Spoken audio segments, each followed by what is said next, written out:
মধ্যপ্রাচ্যের যুদ্ধকে কেন্দ্র করে অস্থির দেশের জ্বালানি বাজার। এমন পরিস্থিতিতে মতিঝিল কার্যালয়ে এই সংকটময় মুহূর্তে উত্তরণের উপায় ও করণীয় নিয়ে আলোচনা সভার আয়োজন করে Dhaka chamber of commerce and industry. 40 to 50% উন্নীত করার সুযোগ। সবাই দেশের জ্বালানি মজুত সংক্রান্ত বিভিন্ন তথ্য তুলে ধরেন সংগঠনটির সভাপতি তাসকিন আহমেদ। আর জ্বালানি সমস্যা সমাধানে বিকল্প উৎস থেকে তেল সংগ্রহের পরামর্শ দেন এফবিসিসিআই প্রশাসক। দেশে 1,28,939 মেট্রিক টন ডিজেল মজুদ আছে, যা দৈনিক চাহিদার বিপরীতে মাত্র 11 দিন এবং এ মোট ধারণ ক্ষমতার 20.5%। কৃষি সেচ ও সড়ক পরিবহনের জন্য সবচেয়ে অপরিহার্য জ্বালানি ডিজেল বর্তমানে সম্পূর্ণ আমদানি নির্ভর।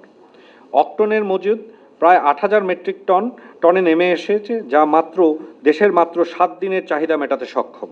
এদিকে জ্বালানি তেলের সর্বশেষ পরিস্থিতি নিয়ে সচিবালয়ে সংবাদ সম্মেলন করেন জ্বালানি মন্ত্রণালয়ের যুগ্ম সচিব মনির হোসেন চৌধুরী। এ সময় দেশের জ্বালানি তেলের মজুদি তথ্য জানিয়ে তিনি বলেন, আগামী 2 মাসে কোনো সংকট হবে না।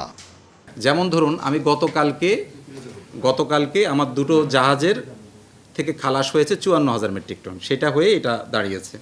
ফলে এটা কিন্তু রেগুলার ইন্টারভেলেই আমার হচ্ছে, হ্যাঁ, আমার জাহাজগুলো নিয়মিত আসছে এবং সেটা খালাস হয়ে প্রতিদিনেরটা আমার যুক্ত হচ্ছে। সেজন্যই আমি আপনাদেরকে বলেছি যে আমাদের আসলে এই মুহূর্তে কোনো সংকট নেই। অকটেন এবং পেট্রোলের ক্ষেত্রে আমি আপনাদেরকে ক্যাটাগরিক্যালি বলছি, আগামী 2 মাসেও কোনো সংকট নেই, আমাদের অ্যাভেলেবেল আছে।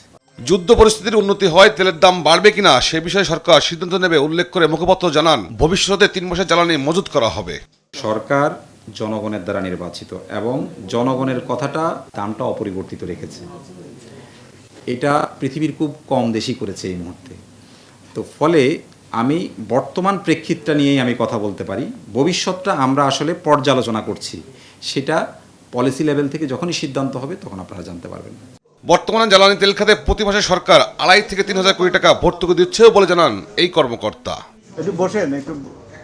তৌফিক মাহমুদ মুন্না, দেশ টিভি, ঢাকা।